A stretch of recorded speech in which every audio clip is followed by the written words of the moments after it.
Well, thank you, Matt Perino, for that great introduction. This is the Halligans and Half Wheels podcast brought to you by Box 1971, where we're changing the culture of the fire service one fireman at a time. We always begin with good morning, good afternoon, or good evening from wherever you are in the world.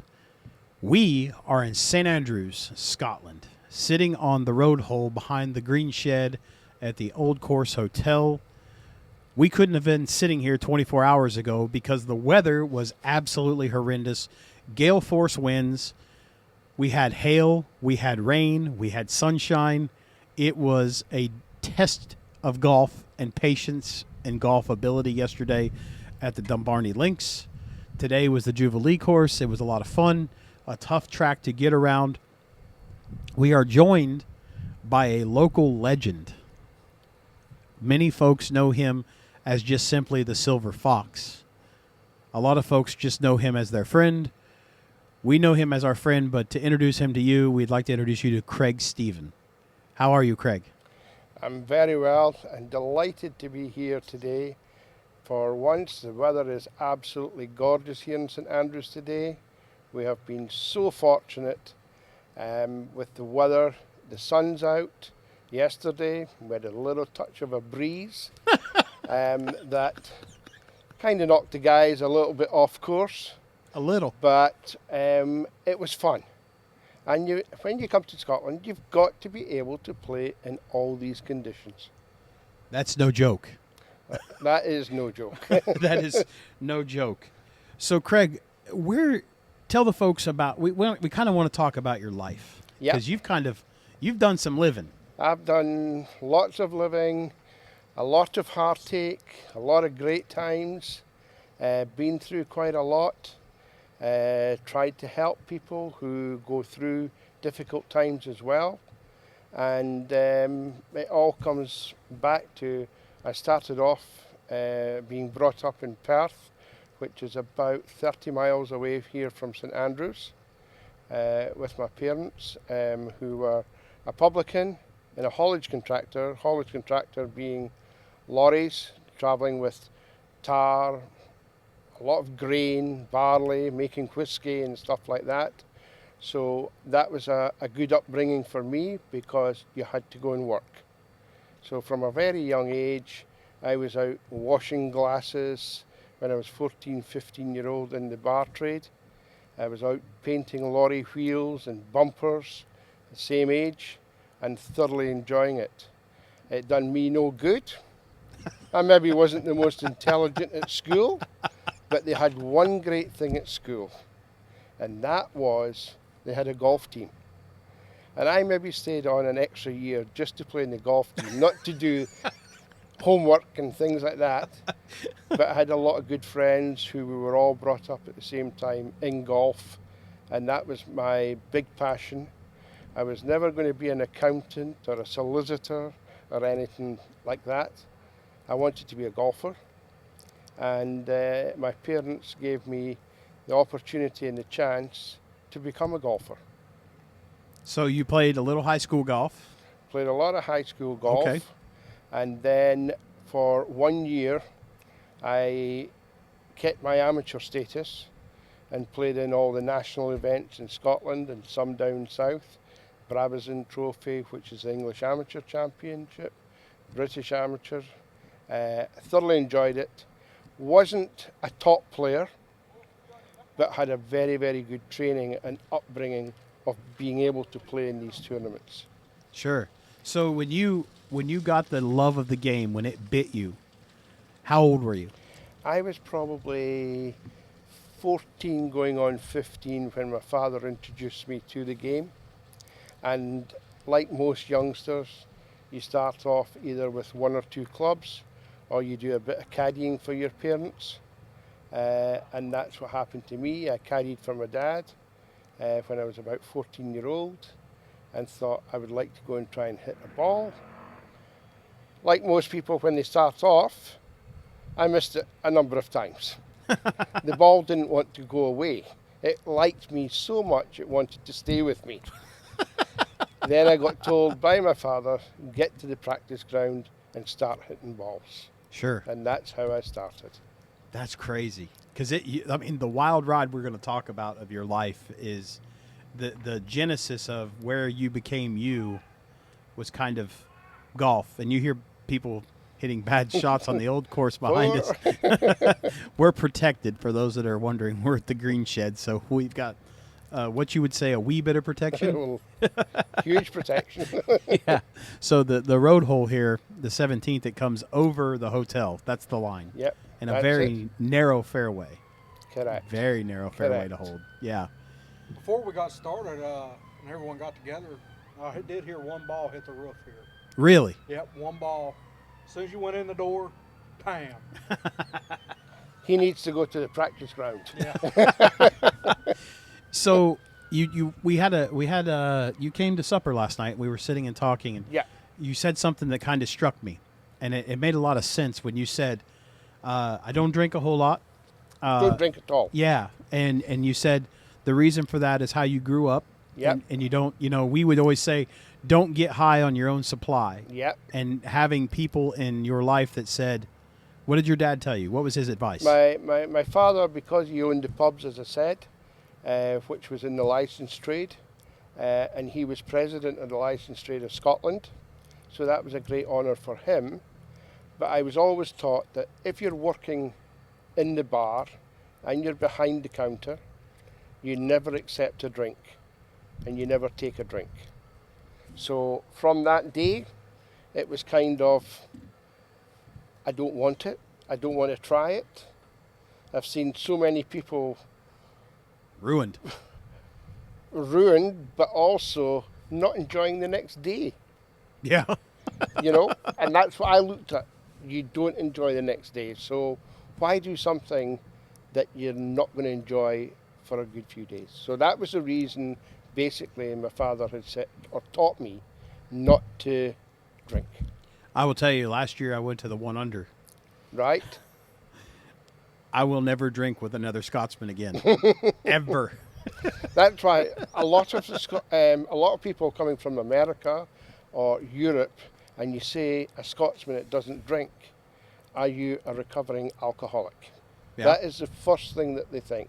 So we're not all like that. Sure. There is reason sometimes behind it, and the reason is because of being brought up in the license trade, Right. and that is the reason why I don't drink. For me, as we go further on into my life, lately in the last 2 years, it's come back and helped me greatly. Yeah. Yeah.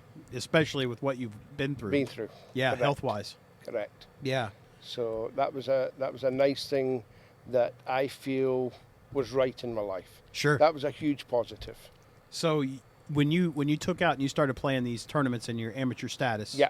how did you play? Very average. Very, very average. I wasn't a great amateur. I started off with, when I started playing in these tournaments, you had to be about 3-2 of a handicap to get in.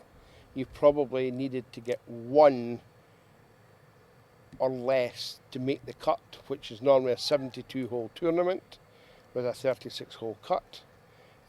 In those days, maybe the cut would be about 3, 4, 5 over par. So if you're playing off a handicap of 3 or 4, you're going to struggle unless you have an exceptional day to make the cut. That again brings out the hardness and the determination of trying to get better scores, holding better putts.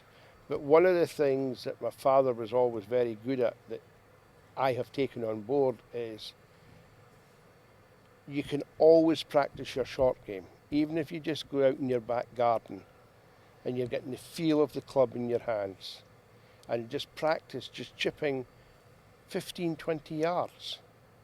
And you're getting the feel of that club in your hand coming through the ball, worked wonders. And I feel nowadays that I've got one of the best short games that you can have at 66-year-old. 66. Well, I mean, you were picking up some clubs today and hitting balls. Yep. Yeah. Yep.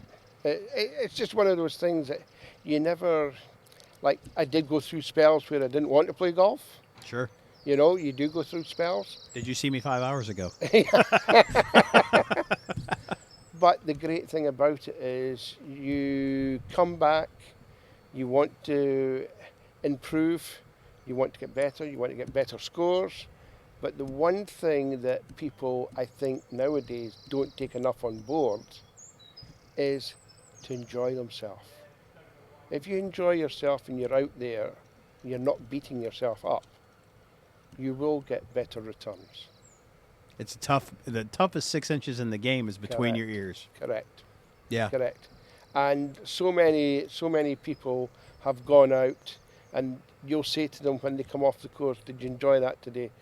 "No, I didn't." Why go and spend 4 or 5 hours not enjoying yourself? It's a very the true statement. best time that you can have is 4 or 5 hours out in the golf course, walking in the fresh air, being healthy, and just think, how lucky am I to be here? Right. There is so many people in the world today that would love to be in your position out playing that are not. Yeah. I just saw St. Andrews is doing a dementia program. Yep. Yeah, that's Yep. interesting. To help That's people. going to be, it's coming in more and more problems coming with dementia. We're going through it with my mother-in-law just now, and it's a terrible disease. Terrible. Terrible, terrible disease. Yeah. For somebody that was so active and enjoyed so many things in life, that will say one thing 1 minute and 5 minutes, 10 minutes later, ask you the same thing. It's like a light switch went It's off. just sad. Very, very sad. Wow. So when did you make the leap from Amateur to professional. yeah. Going back to 1977, I had my year as an amateur golfer and done a lot of miles on the road, up and down the country, going to all these tournaments. Now are you driving or flying those? I was driving those. Ooh, that's rough. So I was doing probably on a tournament, if you're going down south, you'd be traveling 500-600 miles to your next tournament. If you were then going back to a north of Scotland one, you'd 700 miles back up the road. So you did a lot of miles, and that was weekly. And then you had 72-hole tournaments that you could play in, area championships, which was always Saturday, Sunday. So you played 2 rounds on the Saturday, 2 rounds on the Sunday. My father then, in 1977, decided that he was going to take me at the end of the season across to Canada. And we were going to go and play a famous golf course across there called Glen Abbey. Beautiful and it track. just opened in 1975, a Nicholas design course. Went across there, played with a very famous ice hockey player who used to play for our local team in Perth called Perth Panthers. And he was a Canadian professional, come across, went back to his home country in Toronto, and basically built his own 9-hole golf course and then developed it to 18. He was one of the eldest Canadians to ever play in the Eisenhower Trophy for Canada at the age of 50. And he was the one that basically talked me in to turning professional. He was 50 years old playing ice hockey? No, he was 50-year-old when he got picked for Canada for the Eisenhower Trophy. Oh, okay. For the Eisenhower Trophy to represent Canada Okay. at 50. At 50. At 50. Still no slouch of a feat. No. So he talked me around to, live your dream, follow your dream, and obviously at that point I would like to turn pro. And he actually got me a job as an assistant in Toronto at the London Hunt Club, which is quite a famous course out there. And I was all set to go, but part of the reason, and this is where you have your down moments, part of the reason that we went there was, and I didn't realise that my mother was going through breast cancer. So at that point, everything then kind of changed. and she sadly died the following year in the May, which kind of put me off golf, and I didn't go to Canada to be an assistant. I waited for another year and ended up being an assistant at Dalmahoy in Edinburgh with our fellow colleague George, who started up Scotland for Golf. And that's how George and me got to know one another, was because he was a head assistant and I was his junior that he could kick my backside. So you guys have known each other for a long, Long time. 79 I turned pro.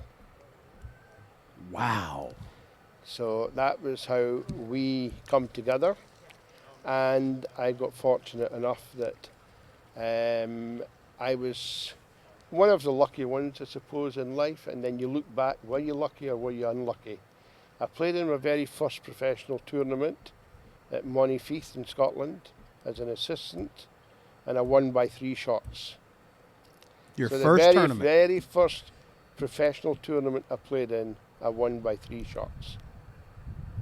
So that was something. That is something. Now comes the laugh bit. Our boss, who was a guy called David Ingram, who was a European Tour pro, come back and said to George, "How did you get on at the tournament?" And George says, "Oh, I shot 74, 75, 2 rounds." "Oh, that was not so good, George. You could have done better." And George turned around and said, "Yeah, but Craig won it." "Craig won it?" "Yep, Craig won the tournament." And I thought I was going to get a heap of praise. And he come across to me and says, "Congratulations, Craig, well done. That's great news." I thought, yeah, here we go. He says, "Because you've passed your playing ability for the PGA school, you won't have to play any more golf this year. You can stay in the shop." So Oh. that was me on a high going to a low. Like an elevator shaft. Correct. Boom. Correct.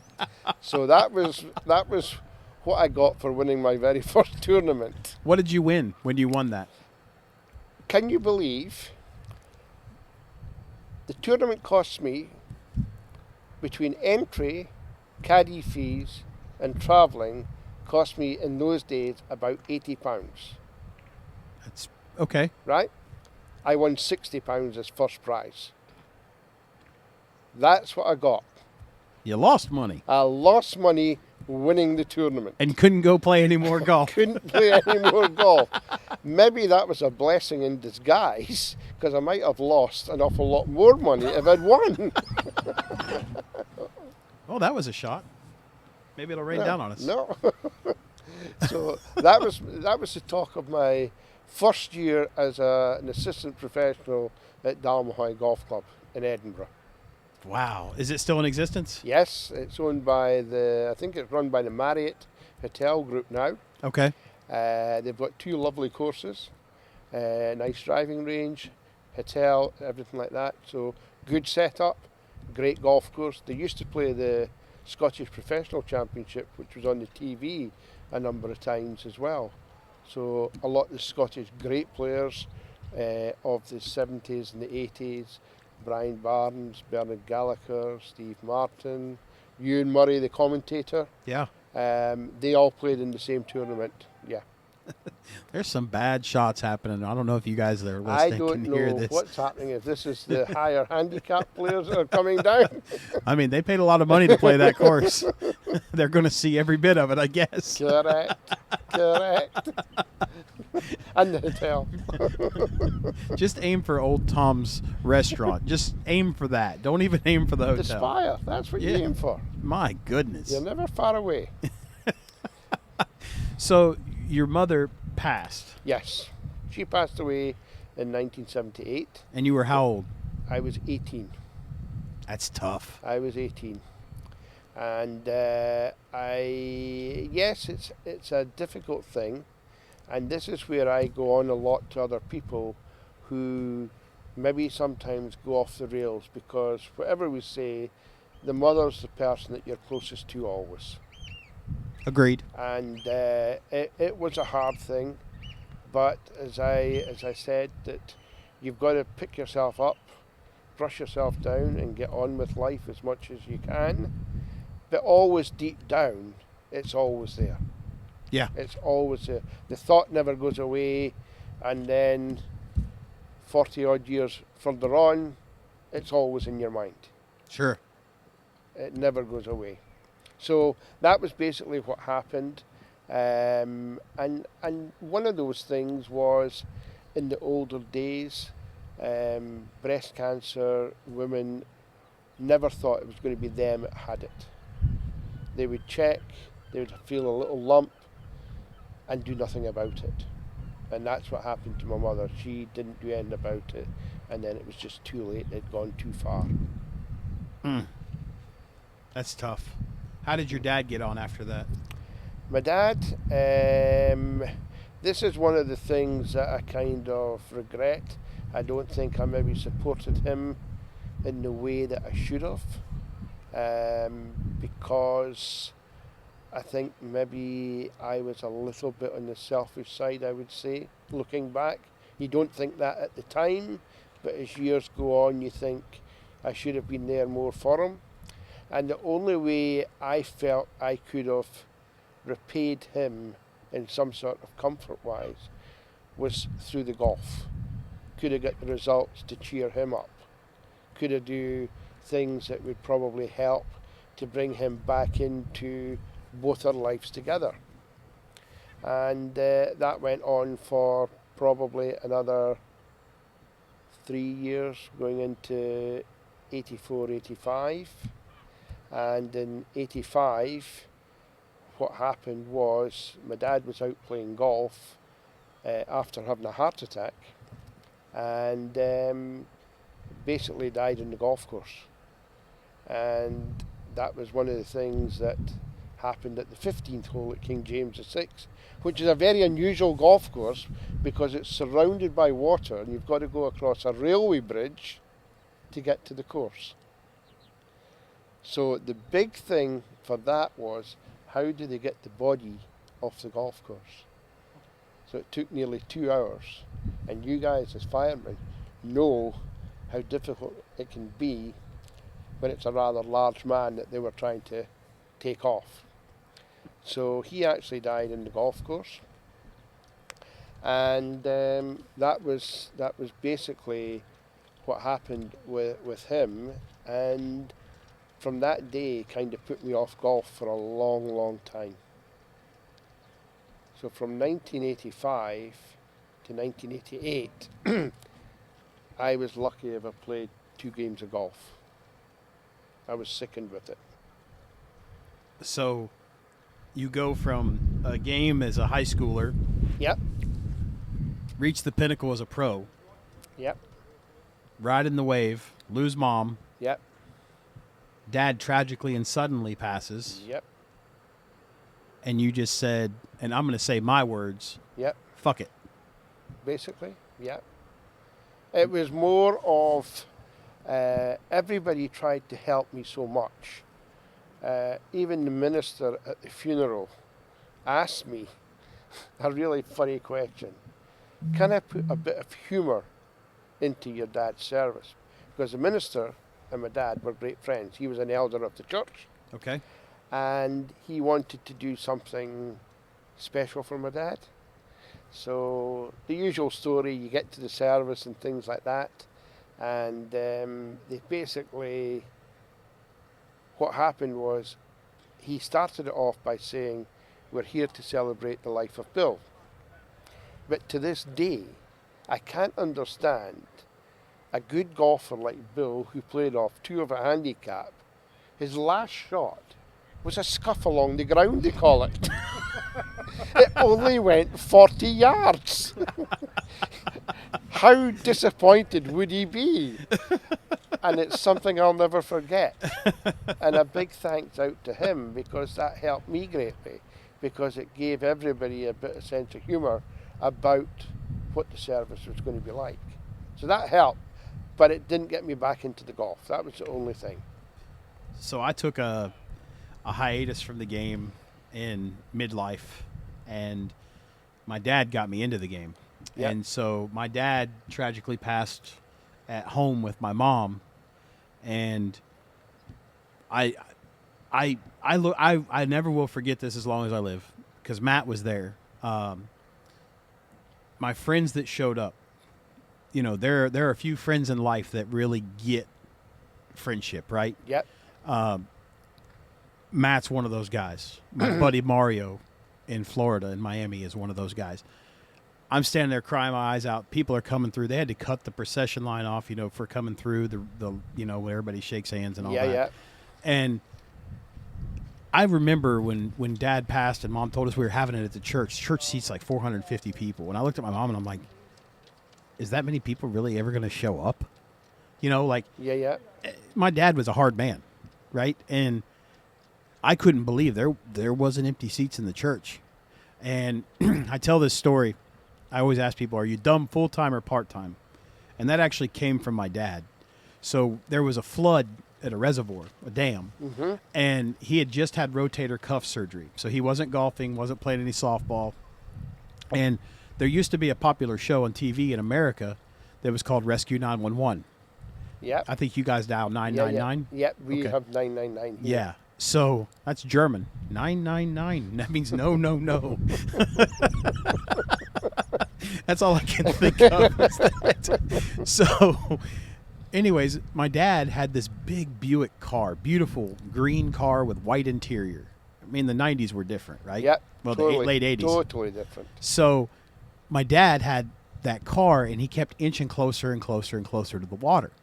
So my middle sister's in the back seat with me, and my oldest sister's in the front seat next to my dad.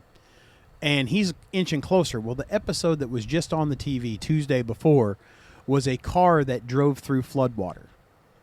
And so he's inching closer and closer and closer, and I'm losing my ever-loving mind, Craig. I mean, I'm losing my mind. And he put the car in park and turned around the best as he could because his arm was in a sling. And, you know, I'm screaming, you know, stop, stop, stop, you know. And he looked at me and he says, lean up here so I can smack you. And so Craig, being a good little soldier, what did I do? I unbuckled myself and I put my head between the seats. And my dad just starts laughing. And he looked at me and he said, son, are you dumb full-time or part-time? So I took the lesser of the two options. I just said part-time. Because if you're dumb full-time, then you're really dumb. He told me to buckle my ass back up. But they told that story Yeah, at my dad's service. correct. And that is my moment that I'll take with me, you know, to, But that's a lovely story. you know, but my dad was a trip. Yeah. He would call playing golf guerrilla golf. You know, the guys that pound the ball but Yeah. can't hit a wedge. They can't A lot putt. of them. There's a lot A of them. lot of them. You know, that's very popular in America, that long drive competition. They go Yeah. to Nevada. That's very popular, but I don't know how well they would play. You know, control-wise, Again, short game, isn't it? All about short game. well, I mean, you know, just the chance meeting that you and I had when we first met was just about Just across there. right over there at that Yeah, green. just You know, right across there. and you watched me putt, and you said you need to lighten up. Lighten up. You're holding too tight. Yeah. Change the whole day. That 5 minutes. It actually has changed quite a bit of my life. But just loosen up a little bit. Correct. Just And the it- hands. And it goes back to what I was saying is we're so privileged in having so many good golf courses. And we've got to go and enjoy it. There's you know, so much here. Why can you not enjoy that? And we're just looking out here today at the clubhouse and we're looking up the 17th, 18th fairway. Absolutely beautiful. That's The what buildings. keeps bringing you back. The architecture. And then when I look at it, after finishing as a golf professional in 86, basically, I then went into the motor trade, Like the automobile. automobile, Yep. selling cars, selling BMWs. That's where you made your millions. That's where, well, I still don't see any nothings at the end. I'm still waiting for these nothings. That would be lovely. Well, your friend George says you've got just money in the bank. I wish. No, he's So just picking. I went into the automobile operations of learning about selling cars, how the time scale goes through, how a deal and the transaction actually works, how long it takes for cleaning the car, the parts department, the service department, all these things which you don't get nowadays. Well, But the olden days, they were so much more thorough about everything, and they wanted you to understand that if somebody was to come in and buy a car, it's not just buy the car and take it away that day. right. You've got to prep the car and make sure it's roadworthy and it's clean and it's looking $1 million for it to go out. Done that for 21 years, but the big thing was in 1988, my boss said to me at that time, Craig, let's go for a game of golf. And I said, John, I don't have a set of clubs. And he went, what? You don't have a set of clubs? And I said, I don't. He says, don't worry about it. I've got a set. You can use them. We went out to a course just north of Aberdeen, which was a par 71. And not playing for 2 years, I shot 74 with a borrowed set of clubs. Went back that night and thought, you know something? I maybe can still play this game. And my boss, John Clark at the time, turned around to me and said, if you get back into your golf, and with your ability at the golf, it is going to help you so much, you don't understand, you will get invited to everything. Because that was the way of networking in those days. You got invited to golf days, you got invited to company days, all these things all just happened. And within 2 years, I was the top salesman in Scotland for 4 years in the trot. And then I was the top salesman for BMW for United Kingdom. And that was all down to my golf ability that I got into. And the big thing about it was, something that I learned was, men get invited to everything. Everything. They get to the golf days, they get to the football days or the soccer days for you guys, rugby, whatever it may be, it's always men that get invited. So I decided that I was going to have a ladies' golf day. And I had 144 ladies at our golf day. So it was 2 shotgun starts, morning and afternoon. 144 ladies. I sold 55 cars to these ladies in one day. That's a that's a great return on investment. That is one of the best returns that anybody's ever seen. And I kept it to myself for so long that we done a ladies' golf day. We didn't want anybody else to know in case they caught on. But that was the thing, that you've always got to try and be one step ahead. Going in golf, you've always got to have that 1 putt instead of 2 putts. You've got to be better than who you're playing against. And at selling, you've got to be better than the person you're selling against as well. And that is coming back from, I would say, a great upbringing.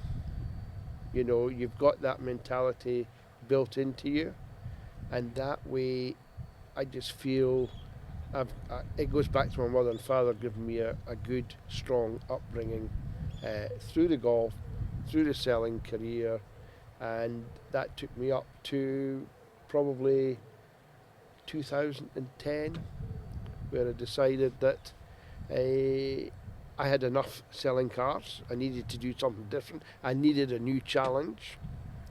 And I started going back to the golf teaching. But I do teaching, as you know, an old-fashioned way. I don't go through this TrackMan, and I don't go through different variations of books that you're supposed to teach. Because in my mind, every single golfer is different. They're different sizes, they're different heights, they've got some big hands, some small legs, long legs. Everybody has got to be taught in a different way, and you've got to use their main points and their strengths to put a half decent swing. But as I say, if somebody comes to me off 18, 20 of a handicap, I'll say to them, what would you like to end up as a handicap by the end of the season? Some of them will say 15, 16. Now to me, getting 3 shots off their score shouldn't be that much of a problem, because at that handicap they can play the game of golf. It's just trying to enjoy the game and feel that they're moving in a positive way forward by lowering their scores, and of course the handicap tells you that. And that's only 3 less putts around. Correct. It's not difficult. It's not difficult. Enjoyment is the biggest thing I find that people don't like about golf. They don't enjoy it enough. Do you think that that's a cultural problem with us having cell phones and being so technological Yeah. and not being engaged in the moment? Correct. And I feel for the younger generation now. I really feel for the younger generation, because it's all computers, it's all mobile phones. You never actually see the kids going out there and spending 2 hours on the practice ground, maybe an hour on the putting green. No. They would rather be on their phones. So in society today, we really need to try and get them back to staying away from the tech side of it. Probably because I'm not a tech geek at all. I don't understand it. So I don't like it. Well, what we don't know, we don't like. Correct. But that is part of where I feel we as the older generation can try and give back to the younger generation and get through to them. I think we've gone through a generation in the middle that hasn't had it very easy. They've had a hard life. A lot of things have happened around 2010, which wasn't a great help for the people. Whatever country you go to, everybody's had problems. Yeah, it's not just one specific group. No. Because, I mean, the pandemic was felt worldwide. Well, let's be honest. It's 2 years out of your life that you've forgotten about, that nothing's happened. And all of a sudden you think, like I think, I'm really 64, but I'm 66. You forget about these 2 years because you didn't do anything. You've got nothing to look back at and say, I achieved this, or I done this, or I went on that holiday there, or whatever it was. Did you golf during COVID? No, wasn't allowed. Not allowed here. No, you could play if you were a member of a club and Okay. it was in the same state. You could go and play. But my club was outside our state. It was only 22 miles, but it was outside the state, so I couldn't travel. I wasn't. When allowed you to say travel. state, so like it's So like we call it like areas. like Fife. Yeah, like Fife to Angus. Okay. You've got a bridge that splits them in the middle. One's Fife, one's Angus. You couldn't go and play with the COVID.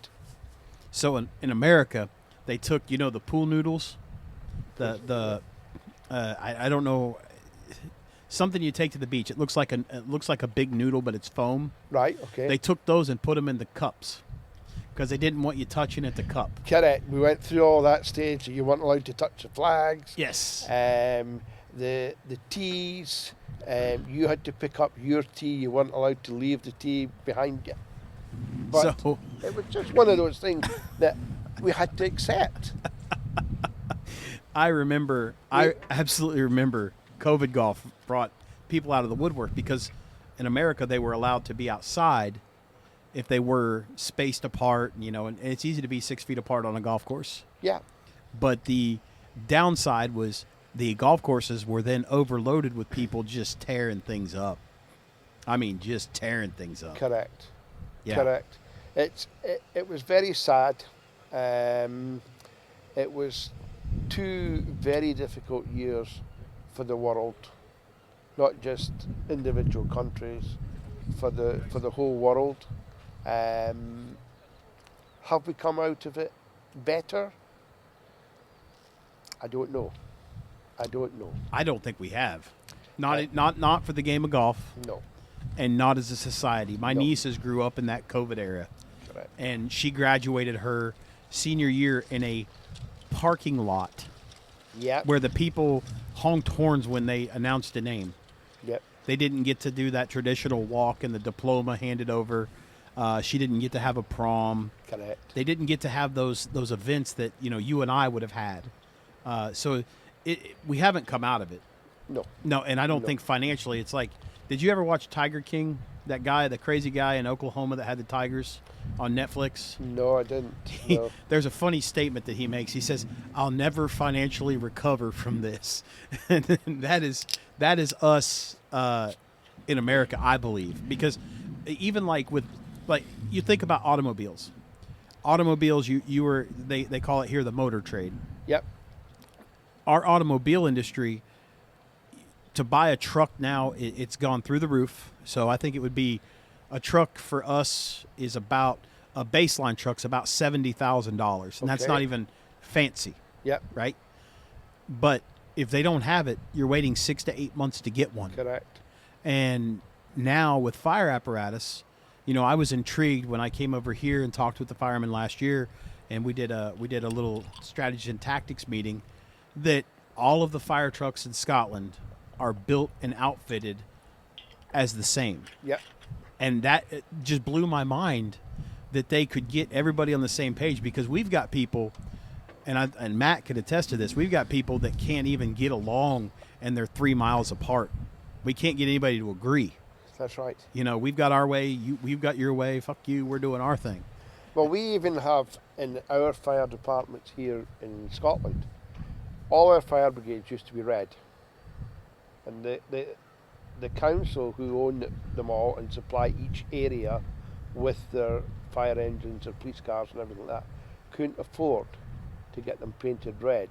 So that's why you've got so many of the fire engines nowadays painted, but not painted, they're in primer. Because they couldn't afford the budget of probably £7,000 to £10,000 to have them painted. That's crazy. So that's why you see primer, as we call them, fire applicants going about, and it's only because of cost. Wow. See, the things that we're worlds apart, but we all still have the same problems. Like, right now we're in the midst of this Iran conflict. Mm-hmm. You guys sell petrol or diesel at by the liter, right? That's correct. So, for context, for those listening in America, their diesel, and they're not attached to American government at all, right? The United Kingdom is not attached. Their diesel is $12 a gallon. That is So that's $12 about $2.20, $2.30 Yeah. a litre. yeah. Yeah. Yeah, it's crazy that Yeah. there's, but it's not just it's a global thing. It's Yeah. not just, and as Americans, we typically only think about us. We're very we're very But you're always narrow-minded. very proud of your country that you come from. I think that's a fair statement, but I would say almost to the point where you're prideful. It's prideful like is- us here in Scotland. We're so proud of the facilities of golf Yeah. that we have. Now, we look at St Andrews, Kingsbarns, Dumbarnie, Carnoustie, Muirfield, all these wonderful golf courses that we've got here, but we've still got to remember that America have got Augusta, Pebble Beach, these wonderful, great golf courses that is 1 and 2. But where did all that originate? From here. But exactly. From here. From just up there. Because Donald Ross Mm-hmm. studied under old Tom Morris, Correct. and then he went to America. That's right. and you've got a lot more land to develop than what we have here. I mean, there's But the we ocean. still have 700 odd golf courses in Scotland. And I haven't passed one that isn't beautiful. Immaculate. They're always good. They're always good. It doesn't matter. Some clubs are wealthier than other ones, but even the poorer golf clubs put on a fantastic show. Yeah. That's what we've got to remember. It's what they can afford, and they do the best they can. Nobody wants to have a bad golf course. No. You go out, and a lot of it is restricted by finance.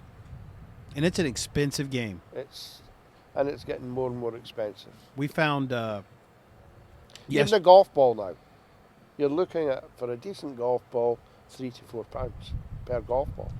yeah, I think we're looking at a box of Pro V1s is $60, say $57 American. Oh, well, we're £52 for a dozen of Titleist. Yeah. £52. Yeah. So that's about right.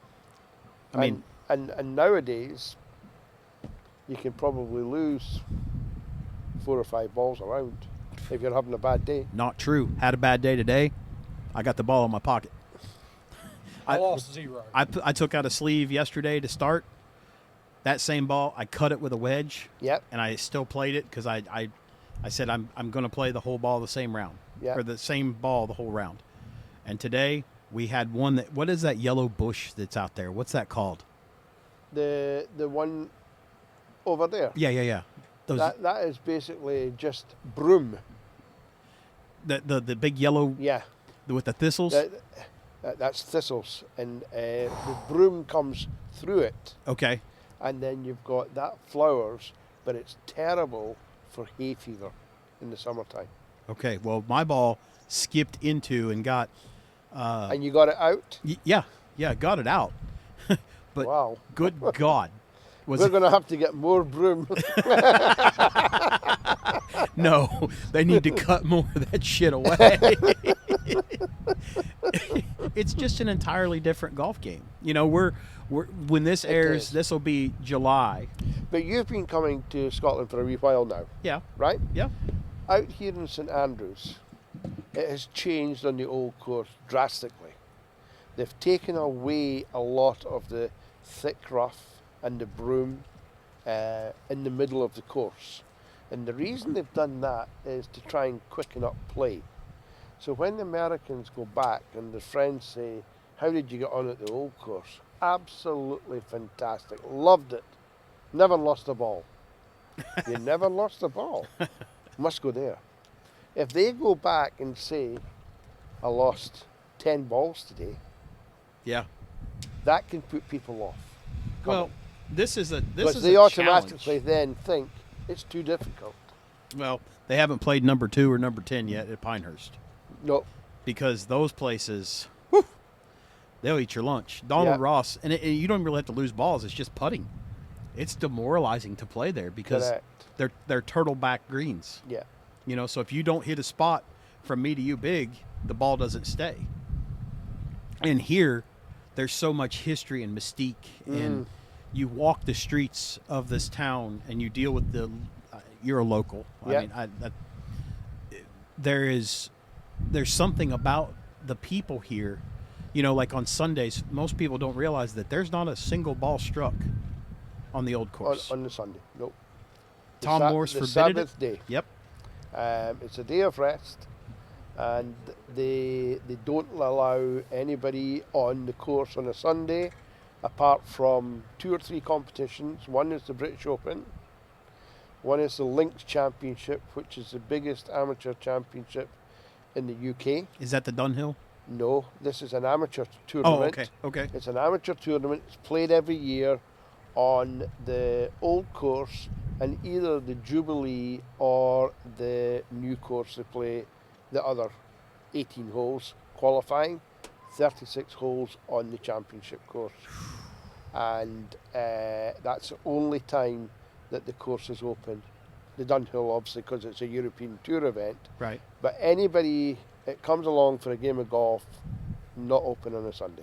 Well, the interesting thing is you'll walk out here on a Sunday, and you'll see dogs and people and kites and frisbees. And playing in the bunkers, Yes. building sandcastles.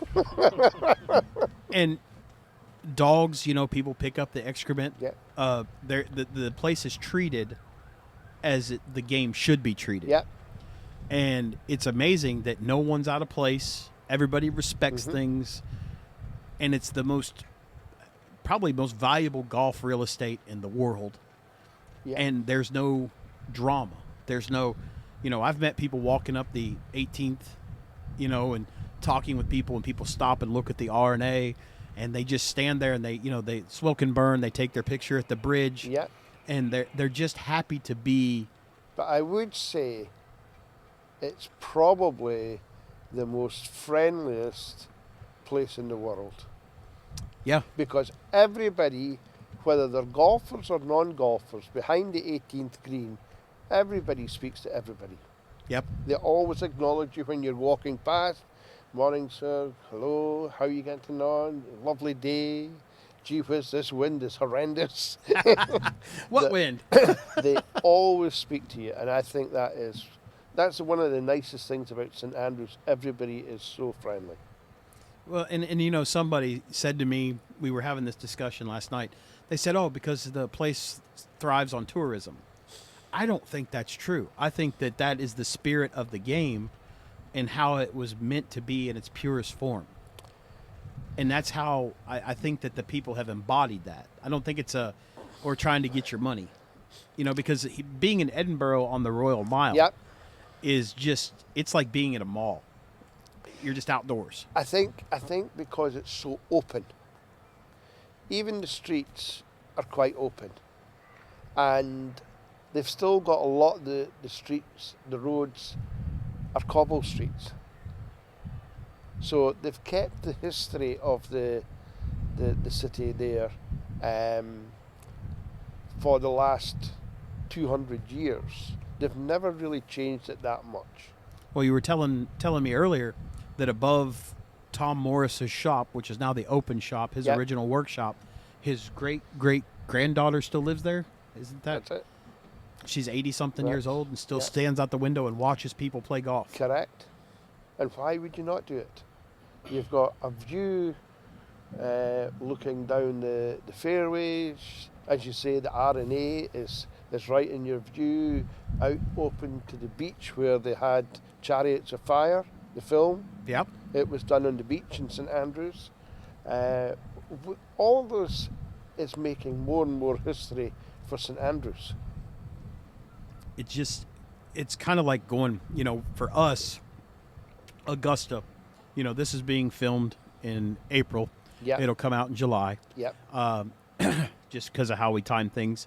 But it's Masters Week, and Augusta, we've dealt with the young man that played there, Laird Yeah. Shepherd, one of your colleagues. Yeah. He won the British Amateur, got invited to the Open, the U.S. Open, and the Masters? and the Masters. Masters, and yeah.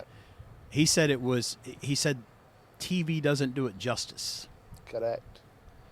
I Big, can't big imagine what it would be like to be in person. Every Like- year I apply for the lottery to go, and I get rejected. Like we all look at the Masters teeing off the first hole, and we think it's quite flat because that's what we see on TV. Right. Laird, when he come back and told us about how steep the hill is going up the first to get to your second shot, he says he couldn't believe it. Not what he was expecting. And he said, again, you look at the greens, everybody goes on about the pace of the greens, how quick they are. Yeah. But he said, it's the size of the greens and the swales that they've got and the swings right to left and then right and left to right. They come back, there's maybe 2 or 3 breaks in one putt. He says, you try to navigate your way around there. He said, it's just unbelievable. And 3 putting, yes, it's so easy to do. If you come off there playing 18 holes and you haven't 3 putted, there's something wrong. You should 3 putt. And that's the one thing Tiger said not to Correct, do. No 3 correct. putts on par 5s. That's it. It's funny that I got to tell you a quick Laird story. So this morning we're on the range, and we're out there hitting balls, and he was like, you need he harped on the same thing you told me. Your right shoulder, Yep. shoulder. Get underneath. And so I said, well, give me a minute. And he pulled out. It says remove before flight on my mini driver, and he pulled that out, and he says, oh, an extra stiff shaft. I said, yeah. I said, you want to swing it? He says, we can't get them here. They're hard to get. I said, they're not hard to get. You just order it, where we're at. I said, if you need one, let me know. We'll get it to you. And he says, can I have a go? I said, sure. I said, but I'm going to film it. And he said, I don't care. He goes, I don't think I got a full swing in me. That little son of a bitch carried 250 every time. 250, 250, 250. And I'm like, you asshole. And he's recovering from Yeah. a hip surgery. Yeah. Replacement hip, At which 29, 28 years old. which is a shame. It's a shame you've got to go through that so young. Especially, can you imagine the golfers out there that you've just won a major in a way? Because the amateur, the US amateur and the British amateur is still classified as a major tournament. And you've gone out and you've won the British one. And then all of a sudden you're told within 2 years of doing that you need a replacement hip. Yeah, Where he said- you're out of a year, Yeah. a whole year out of playing golf. In the prime of his life. In the prime of his life, where you should be making bucks, Yeah. And my heart does go out to him for that, Yeah. because we go on about losing some years and not playing well and stuff like that, but this guy has got so much talent that he's lost a really big year to 2 years of his golfing career. He's been robbed. Correct. And then 2 years of COVID because of his age. Correct. He was robbed of. So that's a long time. That's a lot. long time. But I'm sure Scotland for Golf will do everything in their power to get Laird back playing in tournament golf, which he wants to do. Yeah. And they'll be pushing him. They'll Yeah. be pushing him, definitely. They've got another one, the Hamish. Hamish, I'm very close to Hamish because his father and myself were brought up together, Marcus. And Hamish has got tremendous talent, hits the ball extremely well. The ball makes a From- different noise coming off of his Oh, club face. it's unbelievable. My claim to fame is I've got Hamish's driver, 3-wood, 5-wood and 7-wood, which was obviously off the tour van, given to him as he's a ping player. But every year they change his equipment because you sign up with the manufacturer and you've got to play the up-to-date clubs, obviously for promotional work. They're paying them money, so they need to get a return on the clubs. So I got his G430s, which I just love. You love them. They're a different feel. They've got some sort of glue that's inserted into the head to change the weight. Now I tried, you're going to laugh at this, 8 drivers, G430s, out of different shops and stuff like that. And none of them are like this. None of them. It's a completely different club. So, yes, the pros maybe get the best of stuff. And So- we can't buy it. It's funny you say that. So last night we got back to the hotel. I'm laying there in bed trying to unwind. I'm on social media. I was on TikTok, and I come across a video about when Titleist. No, it was Nike. No, it was Titleist. He was swinging. Tiger was swinging 4 different drivers. Yep. They were trying to replicate 4 different drivers. So he gamed these drivers. He would hit hundreds of balls a day with each. Yeah. And at the end of it, he came back to them and said, "This one's different." So they take them back to the shop, and they're like, "No, they're right." He says, "No, this one's heavier. There was extra glue in the shaft to the hosel, Right, okay. And he knew it. 0.2 ounces." Yep. I remember a story very similar to it when I think I'm right in saying Dustin Johnson was struggling with his driver and it was going into the sim driver, Okay. and he went to the practice ground. He went to the practice ground and he was hitting 8 drivers, all the same make and model, and everything, every one of them was different. Every single one of them was different until he found the one that he liked. All the same heads, all the same degrees, everything like that. But he couldn't get one right to start off with, and it was 8 heads you went out with. So funny you say that, because last year I was playing the Pete Dye barefoot course in Myrtle Beach during the World Am. Right? Come up to it was a short par 5, but it had a dog leg to the right. And so I had just parred the par 3, and I took my driver out. You know, we didn't do our own scoring, so there was no line. Okay. Okay. So we had a marshal with our group, and we had our caddies.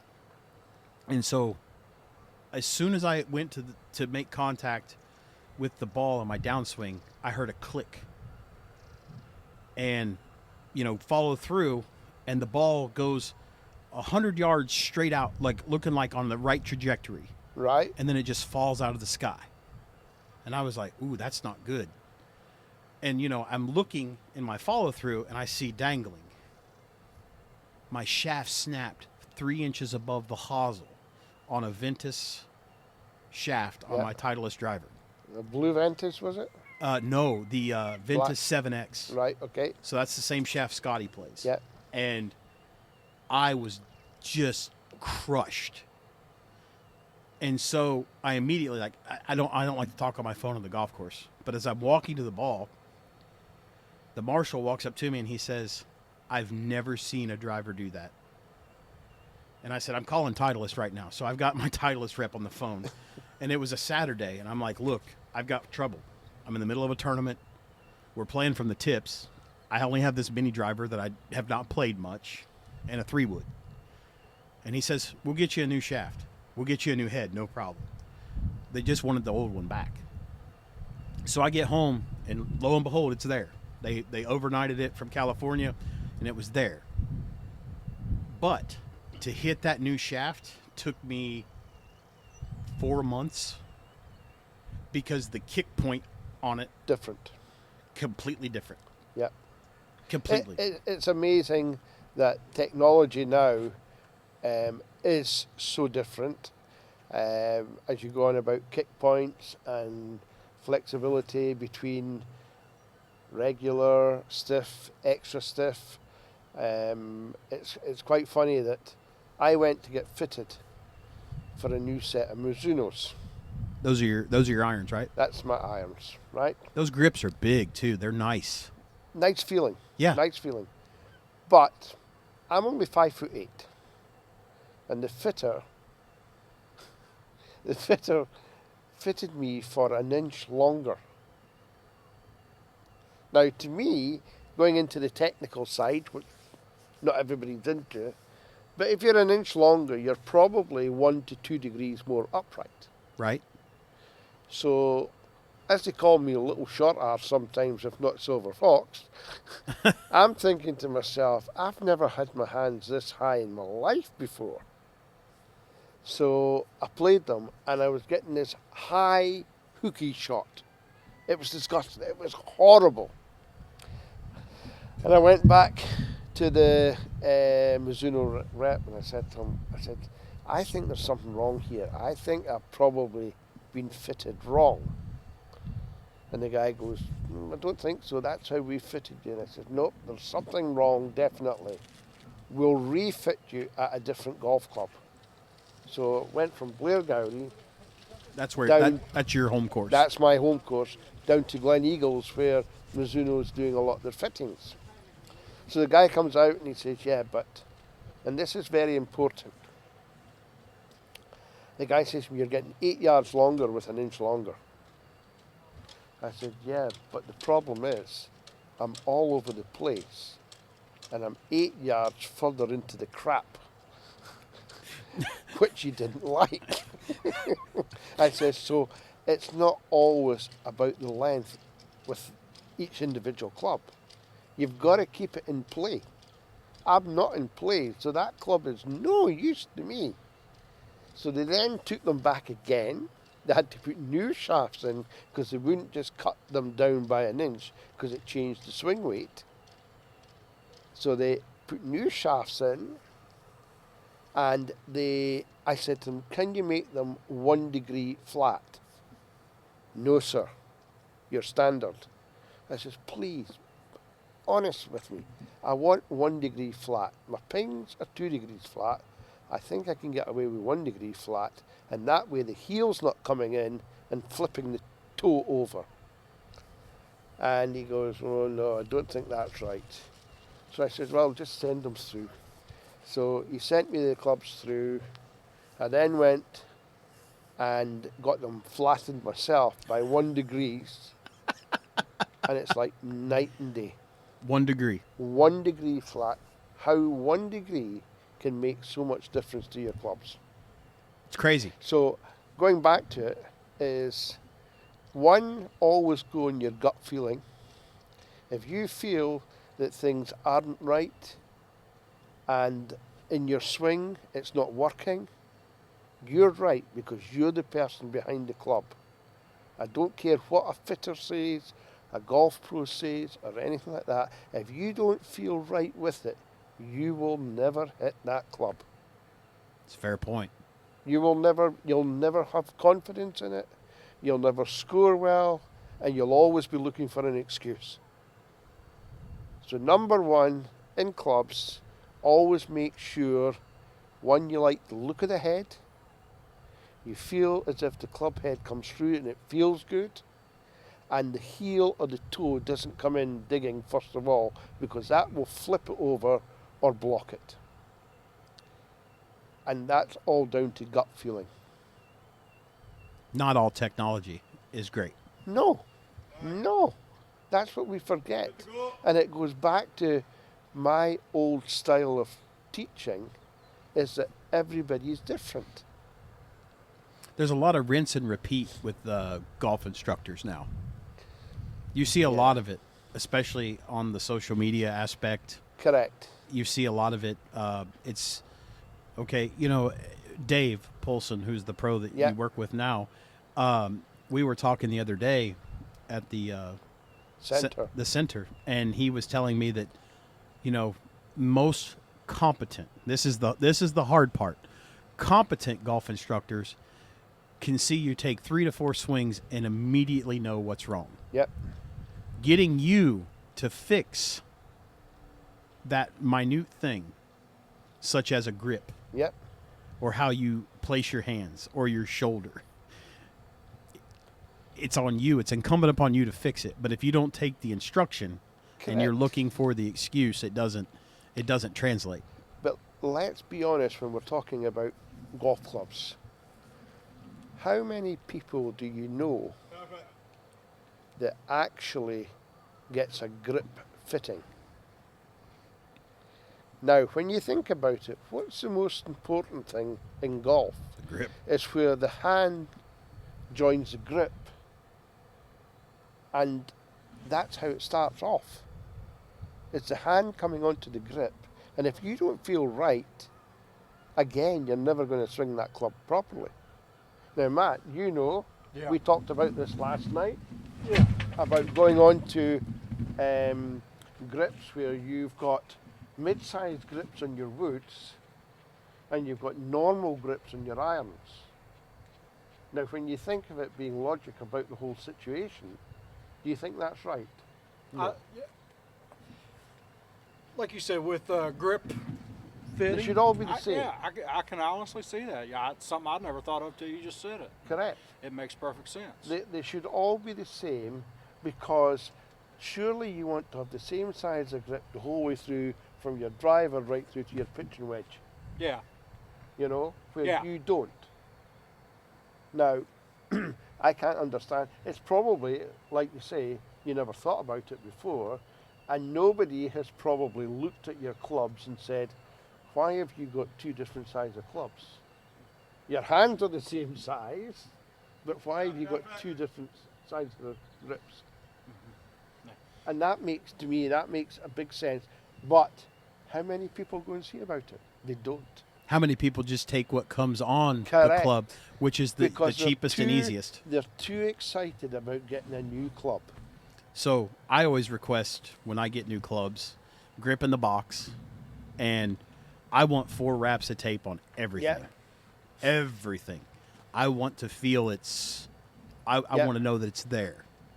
See, I'm different because I've got this problem with my left hand just now, where the thumb to the wrist is bone to bone. Yeah, you said it's pretty painful. It's painful all the time, but you've just got to play through it just now. And going to the mid-size grip was so much easier, although I've got small, short fingers, was easier for me to hold on to the club.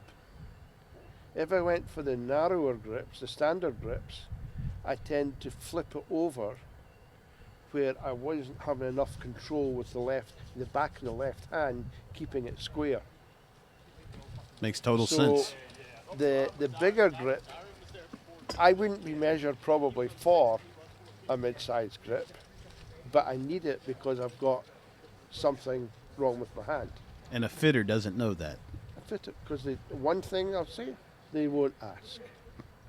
They're just And wanting to. that's things that I've learned over the years, that you ask, have you got anything that's a bit unusual? Do you have one leg shorter than the other? All these things come into the setup. But how often do you get asked? Never. Never. Never. Never. And that's where, if you go to an old-time pro, there's more chance of them going into that side of it, because things were made from scratch. You used to make, going back, you used to make your own irons. You made your own irons, bored the hole in so you could put the shaft in, then you put on the grips. You done all that. We had casts in the back of our shop, and we had a full set of casts for 3, 4, 5, 6, 7, 8, 9 wedge, and you just poured the aluminium into it, and that made your set of clubs. It took probably about 4 or 5 days to do, That's crazy. and that is going back to the old club making, which people would then understand golf clubs an awful lot more than mass produced today. Right. That's the big thing. Now, when you said you sold cars, Yeah. the motor trade, I want to put something back into context. When you sold those cars at Ladies' Day, Yep. you weren't selling a Ford Fiesta. What kind of cars were you selling? I was selling BMWs, Yep. ranging probably in those days it was 3 Series, 5 Series, 7 Series was the cars that you had. You didn't have X3s and X5s and stuff, so it was really 3 Series and 5 Series that we sold. Didn't sell many 7s, and the ladies, they liked the personal touch, Sure. that you were speaking to them, and it wasn't Mrs. Jones or Mrs. Rogers, it was June or it was Daisy, you know, and you called them by their first name. Right. It was on a more personal relationship that you had with them, and I was never a person that would say you need this, because you're going to make more money. I would actually turn around and say the opposite. Why are you taking satellite navigation when you're only in the town? Do you really need satellite navigation? Do you know the town well enough on the streets? And the answer used to be, I want satellite navigation because it's the in thing. I said, so you want to spend £2,000 on something that you're not going to use? I said, why not just give me the £2,000? I'll spend it.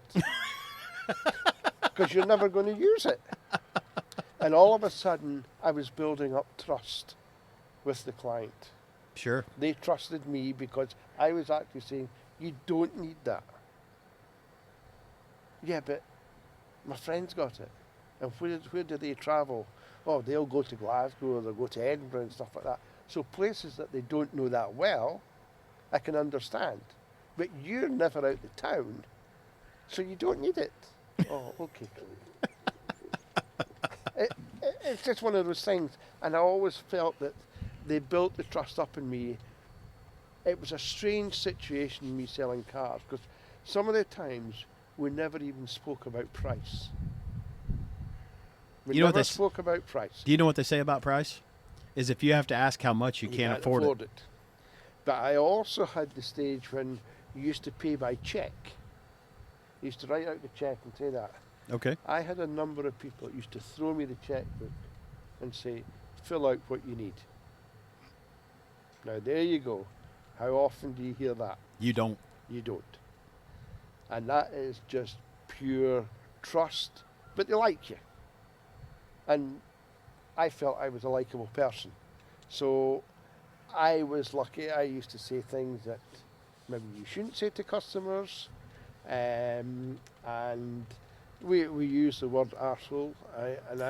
And I used to say to them, look here, you know something, you're a right pain in the ass. And they would then come out and say, what, an asshole? And it was a great rapport. But we never had any stress or anything like that. Right. Our boss never put anything on us that you had to do this and you had to do that. Because again, it was a trust. He trusted you with his money to make more money. Yeah. And that was it. And it was all about trust in those days. Nowadays, it's not there. Sure. It's a transaction at this point. Correct. It's a transaction and it's a figures. You need to do so many demonstrations, or you need to get so many appointments. Then you need to do so many demonstrations. Then you need to do so many sales. But the thing is, I used to always say to the people is, what's the last thing in the process? It's the sale. Why is everything left to the last minute? If a customer comes in, knows exactly what they want, why do you have to go through all that process when the customer knows? Because all you do is you annoy them. Yeah. Because you're wasting their precious time for probably half an hour of asking them questions that they're not interested in. And I'll never forget, there was an old lawyer who was a very good friend of mine. He was the main lawyer when the Piper Alpha blew up in the North Sea. Oh, yeah. He was a lawyer for the people that were lost at sea. And he said to me, he says, Craig, you know something? If somebody knows what they want, just do what the customer wants you to do. Just order their car. Just take their money. They know what they want. They've probably bought 2 or 3 cars from you before. I want a red 6 Series, 2-door, with cream interior and a rear boot spoiler or something like that. That's what he wants. Why do you have to go through everything else? Be nice to him. Sit him down, have a coffee, have a chat, have a laugh about golf, have a laugh about a sport that he enjoys. That's what gets him on your side. And that's going into more of a selling technique and stuff like that. But they don't do that now. They don't spend time. All they want is your name, your phone number, your address, your email address. Data. All it is hitting data marks. What a load of crap. Absolutely load of crap. You were talking about your health. Yes. So Yes. you're getting on with your hand.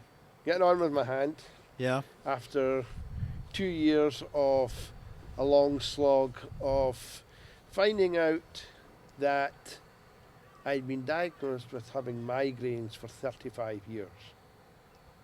35 years of the doctor saying to me, you've got a migraine, Craig, let's try this tablet instead of that tablet, let's go into Maltmex, let's go into paracetamol, let's go into ibuprofen, let's do all the tablets. And I'm going, this is getting worse and worse and worse. So one day, I ended up having high blood pressure going into the hospital. And because of the smell in the hospital, triggered off my headache. And I'm thinking to myself, here we go again. Another headache in the hospital. Nurse comes up to me, what's wrong, Craig? I said, my head's buzzing. All right, I'll give you 2 paracetamols. I'm thinking to myself, that's not even going to touch the sides. 4 hours later, she comes back. How are you feeling now? No, any better. It's not done anything. Okay, I'm going to give you 2 paracetamols and 2 ibuprofens. That'll sort it out. And I'm going, oh yeah, here we go. Yep. Not a thing. How are you feeling now, Craig? I said, no, definitely not. Right, this is my last chance. I'm going to give you liquid morphine. That'll sort you out. I said, okay. So I take the liquid morphine, and I think, well, that's quite nice, actually. That's quite good. So she goes, are you happy with that? I said, yep, happy. That's okay. I can handle that. How's the headache? Still the same. Is my head attached? And she, oh, Jesus. That was a Number ball. 2. Number 2. Should I go? Hey, go mark it for him. Stand there and wave to them as they come by, Matt. We'll get a photo of I'm it. going to. I can't resist. Yeah, be careful, ladies. Yeah. I might get hit. Gee whiz. That was close. 25 So- yards behind us. So the nurse come through to me and said, right, Craig, what did your last scan say? And I said, I've never had a scan. When you're saying scan, like an MRI? MRI scan. Okay. Okay. So they decided that I would go and have an MRI scan a CT scan Okay. at 1:30 in the morning. So I get hauled down in the bed, down to the scan machine, up you go. And I was very lucky because the nurse, or the doctor I should say, was actually a customer of mine that I sold a Jaguar to. So she said, Craig, you were always very honest with me. I'll tell you what the outcome is. And at 4 o'clock that same morning, she come back with a result of I had an enlarged tumour in my head. For 35 years? At that point, we didn't know time-wise. Okay. At that, no, we didn't know. And she says, because we've done the CT scan and it's shown up, we now have to go for an MRI scan to give them more depth to it.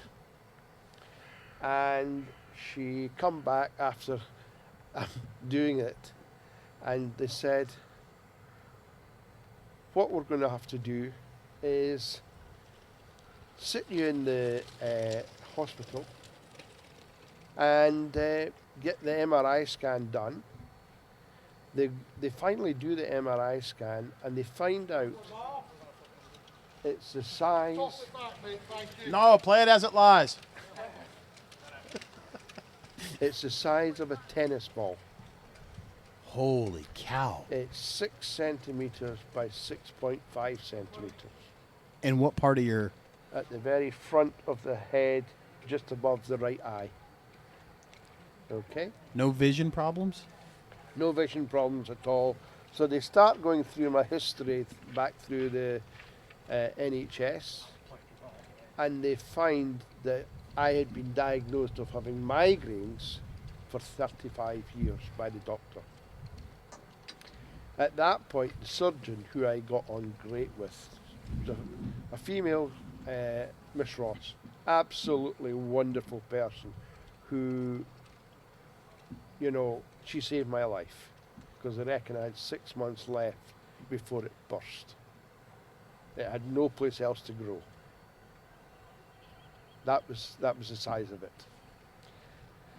And she said, you know something, Craig, we've got to get this out. She goes, we've got to, it's quite a complex operation because of the size. And I said, right, okay, so what do we do? She goes, we can go and do the operation within 6 months. She goes, we've got to do it within the 6 month period. If not, it's serious. So we ended up going into the hospital. First time I got sent home, because my blood pressure went through the roof. No kidding. Yep, my blood pressure went through the roof. They couldn't do the operation because something that I didn't know was they can bring your blood pressure down to 150 over 60, say, right? But when you come out of the anaesthetic, your blood pressure spikes, and that's when there's a huge chance of blood clots, and you can die. So that was the big thing. And I'm sure this is something that Gary Woodland has gone through, and it keeps coming back as flashbacks and stuff like that. So I went through it all, finally got into the hospital, and we made an agreement that she would not talk how they would do the operation. That was the thing that set my blood pressure through the roof, because they've got to explain by a law what they're actually doing through the operation and how they do the operation. You've got a centre vein in the middle, and that was a big problem because the tumour was so large was to get it out but past the centre vein. So I've got a big plate in the top of my head, which is actually replaced by cow bone. That's what they do. They replace it with A cow Highland bone. coup? So if I start mooing, I'm sorry. But it's something, it's the first time in my life I'd honestly say, even when my mother died, I never broke down right away.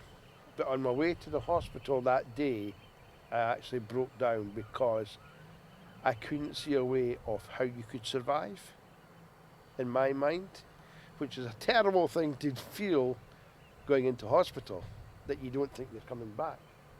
But that's how I felt. Went in, had the operation the next day, and I had 58 staples in my head. Right across the forehead and down the side. 58 staples. I looked cool. I really did. It's the first time I can say I look cool. But the operation had to be done, obviously, and I can't say in words how grateful I am to the surgeon, but again, the junior doctor who actually managed to find it.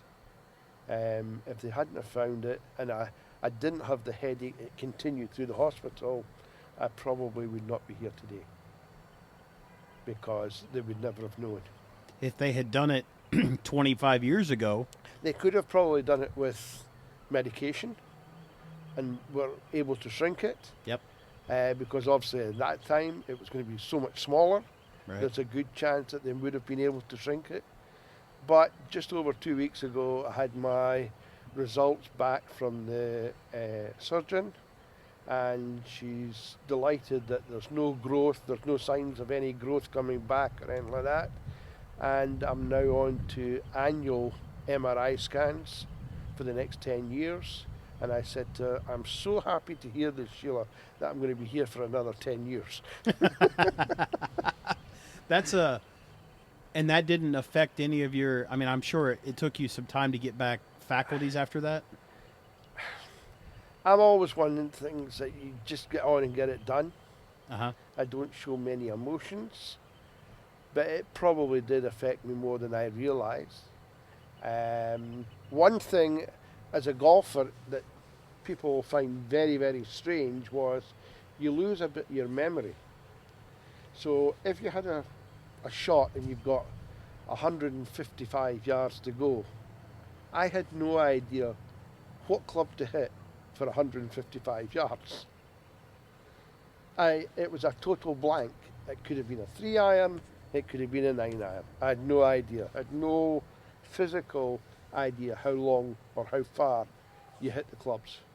So my doctor had turned around and said to me, Craig, what we need you to do is actually write out in a card each club, how far you hit it. Stick it in your golf bag, so if you ever have that feeling again, you can just go to the card and it'll say 170 yards, 6-iron. And I had to do that for about 2 to 3 months last year. And that was only a year ago. Well, less than a year ago. Right. But so much better now. I don't have to do it, touch wood. I'm fortunate on that side. I seem to have come through so much healthier. All I've got to do now is get the old belly down. Oh, we like to eat. But yeah, very, Wow. very lucky. Very lucky. You've been married for how long? I've been married for 31 years and I've got 2 daughters. One who's 41 and the other one's 29. And yeah, we're lucky that everybody seems to be fine on that. Another thing that the National Health done, because I had this tumour, they automatically tested my daughters to make sure they It wasn't didn't have any genetic. problem. Correct. Wow. Which was, you know, you always hear bad things about the health board and things like that. Sure. I can only say good things. They've been wonderful. That's really have. amazing. And the fact that you keep your spirits so high, your personality is infectious, right? You can't help but smile. It's positive. There's enough to be. Why go away negative? You know, if you've got a negative part, think about a positive part before you end the conversation, or you come off the golf course and you've missed a 3-foot putt. Before you get into the car, think positive of your best shot of the day. Where was the best shot I had today? And go into the car with the best shot rather than the 2-foot putt that you missed in the last. That's what I always think. As positive as you can be. Because again, as I say, there's an awful lot of people who would love to be in my position here to play the great game. I got to tell you about a shot I had today, because you said a great shot. So, par 3, what was it? 202 to the stick. I think so. 202 down to the stick, downwind. Yep. So I played into the wind just a little bit, a 5-iron. And I get up there, and I shanked it.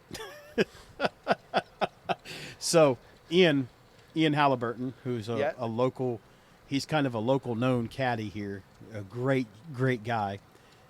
He says, "It's all right, mate. We'll get on. We'll par this thing." We get down there. I take a 54-degree wedge. I open it up. Within, was it 6 foot? He goes, "It's all right. We're going to make our par." I went in and rolled that putt, soft hands.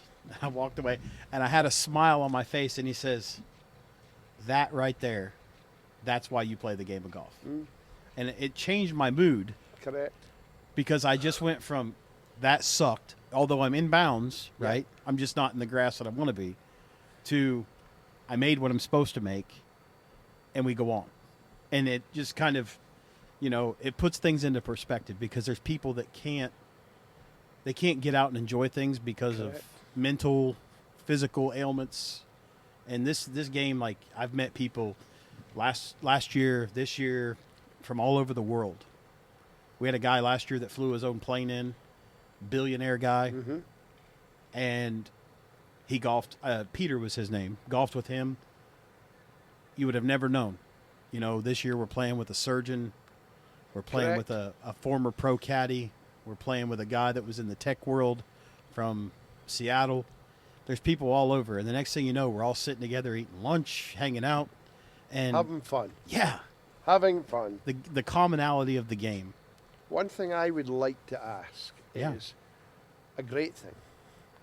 What is your greatest achievement in golf? And then I'll tell you my one. Like personal achievement, Personal achievement in golf, shot a 66 last year. right? I'm pretty proud of that. At where? In North Carolina. Right. Yeah. Okay.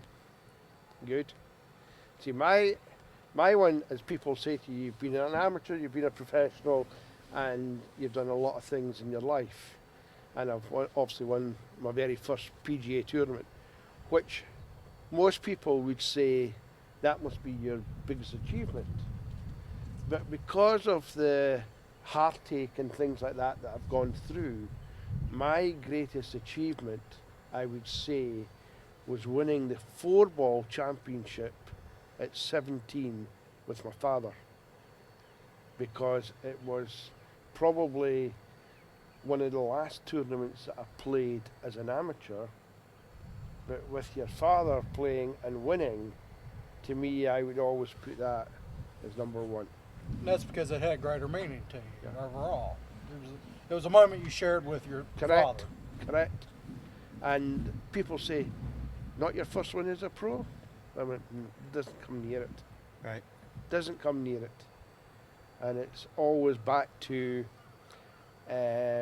because I had a short time with them, I think that's where it stands out, Right. you know, and that's what I feel on my greatest achievement in golf.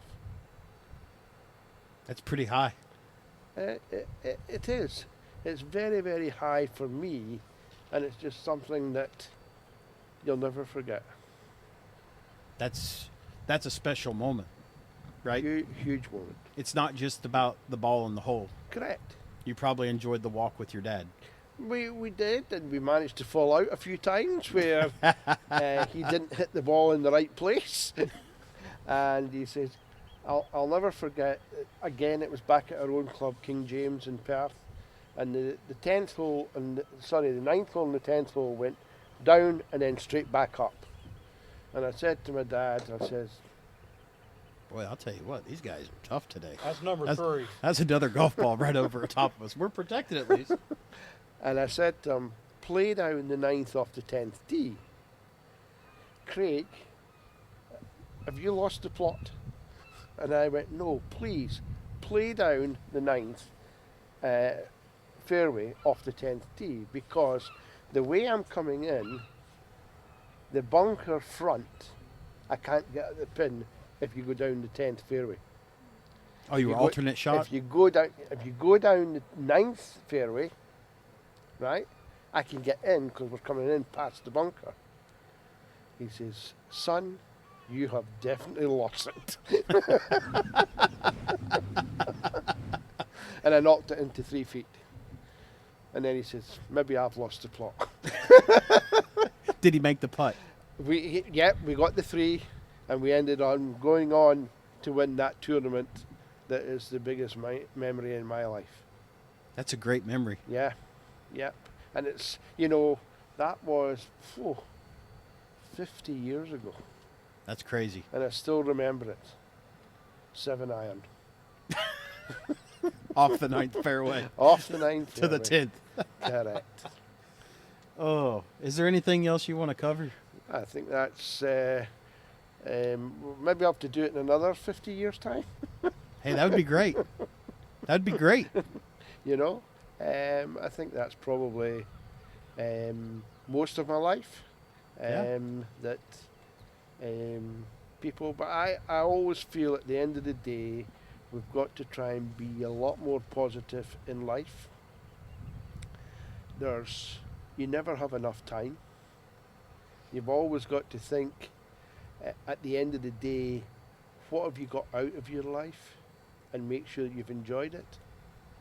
But that to me is probably the most important thing, is to be upbeat about everything. Sure. Well, so later on now, you are working for the Finlaysons. Yes. And you're Old Georgie Podge. you're doing Scotland for golf. Scotland for golf as, what could we say, tour guide come...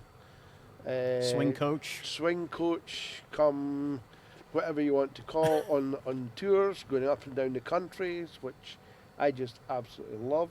It's like a breath of fresh air to me. Right. I'm meeting people like yourself all the time. We have some great fun together. It's not hard in any way, doing the job.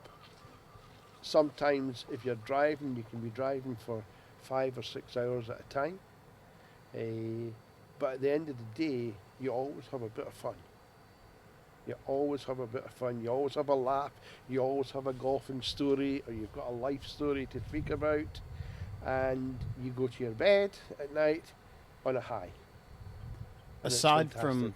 Aside from winning with your dad and that Yep. being the highlight, what's the funniest thing you've ever seen on the golf course? Funniest thing I've ever seen in the golf course was my very good friend who we talked earlier on about dementia, who's slowly gone into this state just now.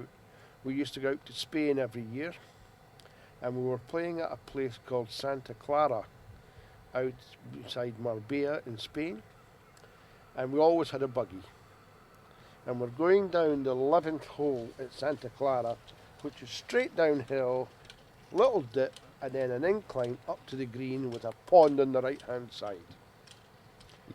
No. So we're going down there, and I said, I'll go across and play my shot, Andy. You take the buggy round. Yeah, no problem at all. What he didn't realise was when you're going downhill, unless you put the brake on the buggy keeps going. Next minute, I turn round, he's in the pond, on the buggy, and the buggy is up to the roof in water. And he is climbing on top of the roof. I'm a better driver. He then got hit for a bill for £5,500 to buy a new buggy. So Matt and I were playing last year at a place called Bridgehaven in New Gorge, West Virginia. Right. And one of the guys at my club, Henderson, he lives up there. He's got a house in Henderson. He's got a house up in the New River Gorge in West Virginia. And he kept telling me, you got to play this place. Well, Matt and I got a chance to strike off and go, so we did. And Matt was driving. And so it rained a spell, probably a good 15-minute soaker. Yeah. And we went to tee off on this long par 5. Well, at the end of the par 5 on the approach, you climb the side of a mountain, literally, and then the fairway kind of undulates down and everything funnels left towards the water. So if you're far enough over the hill, the ball will carry out and away from the water and down into the flat. Yeah. Well, Matt didn't have the distance to get there on that shot. So his ball hit the hill and went down. Mine went out and over and where it was supposed to be, so we had a good approach in. Matt, in his infinite wisdom, takes a hard 90 down the hill. Cart roll that day was hard 90s. In my defense. So Matt's smoking a cigar. I'm smoking mine. And the next thing I know, we're facing back up the hill going backwards. I lose my cigar. We roll backwards. Matt stops it, slides, and starts laughing. And I'm white knuckling. I'm just hanging On for grim death. He looks at me and says, I didn't even lose my ash.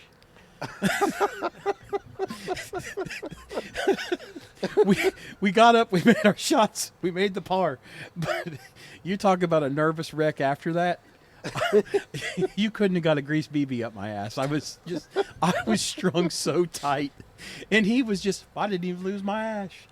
He was just driving like this, one hand on the wheel and his cigar hanging up like this. He was calm, cool, and collected. Gee, God almighty. Craig, we always like to end these things on a little bit of a words of wisdom note. I know you said be positive, and can you share anything that you would give somebody as like a nugget, a piece of advice, whether it be life, golf, relationships, whatever, to maybe help somebody get along? I always think in life there is somebody so much worse off than yourself. So just remember that there are these people who are worse off, and remember how lucky you are. While you're here, you should always enjoy yourself. Do the things that make you happy, make your family happy. That is the most important thing. Definitely. I got one more question for you before I close this thing out. How'd you get the name the Silver Fox? Silver fox, right, here we go. To me, in my golfing career, my idol is Jack Nicklaus, who was called the Golden Bear. I am a dumb old salesman who was thinking one night the Golden Bear, to me, was the greatest golfer that I could remember watching. Yes, you've got Hogan and stuff like that. I didn't see these guys play, Billy Casper, all those. Nicklaus was my number one. And like I said, he was the Golden Bear. So the next thing to him was obviously golden, was silver. And bear, to me, was the fox. I thought, why has nobody ever thought up of a brand called the Silver Fox? Just because of Golden Bear, the next thing was Silver Fox. And that's why I thought a brand would be nice to have, was the Silver Fox. Then my wife drew the shape of the Silver Fox, and then we put it to print, and then patented it. So it's registered under Silver Fox Scotland Limited, and that's how it come about, really. She drew it, so it was a family affair. I wear it out in the golf course.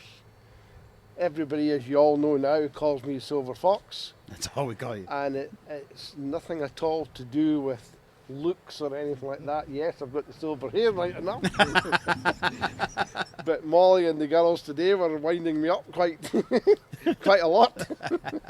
And that's where the Silver Fox come from. But I think it's a great thing.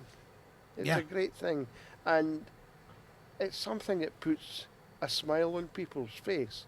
The nice thing for me is people coming up to me and saying, where can we buy that? Never thought about that before. Where can we buy that? What emblem's that? That's fantastic. Yeah. But I've got another one that's getting launched next year called, you want me to tell you? Yeah, tell us. We're going to do a ladies range called Foxy Lady. I should have seen it coming. It's like a train. You should have seen it, but we didn't.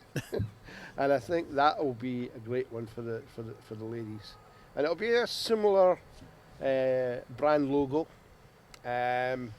with a little, maybe we're going to put a little bit more pink into it for the ladies, and obviously for breast cancer, a lot of these things will go towards a breast cancer charity. Well, that's And that's what we want to do. Awareness is something that I would like to get involved in. Yeah. So the awareness of, obviously, prostate cancer is a big thing with me, because that's what my wife does. She runs a charity in Aberdeen which is bringing in new diagnostic machines that they can do prostate cancer by robots. And they've managed to bring the times down to 3 months. But the big thing, if you go by robot, is that your recovery time is by half. wow. So that is a huge, huge thing that we like to get involved in. So we've got the prostate cancer, we've got breast cancer, which goes back to my mother, and then we've also got brain tumours and brain surgery and stuff like that, which they don't get a huge lot of funding, but there's more and more people. And for me, it's very, very close to my heart, because I went 33 or 35 years of torture of thinking that I had headaches, where I never had a headache, really. It was the tumour growing inside, hitting against the pressure points in your head and the nerves that triggered off the headache. Nothing to do with the migraine. So I always say, if people have been diagnosed with having migraines for that length of time, get a second opinion. Please. That's fair. And that could play into the Silver Fox, because I think brain cancer is like silver or gray Correct. for awareness. Correct. Very true. Very true. You could use that, and But Wow. it's something, it's all about awareness. that maybe people like myself that don't think they're doing anything to help, you want to help. I want to help. I'm here to do something, so I'm as well to help other people, That's right. and that's to me very, very important. And it's just like, I suppose, if you think like you guys are in the fire brigade and stuff like that, what you guys have got to come up against, and the trauma after these things.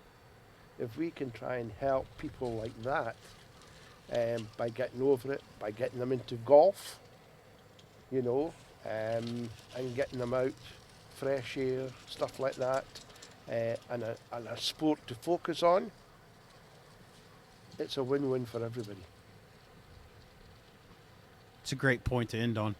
Correct. It is. It's a great point. I'm sitting here thinking about you named some great golfers that have come through right here along this wall. What there? Have walked there.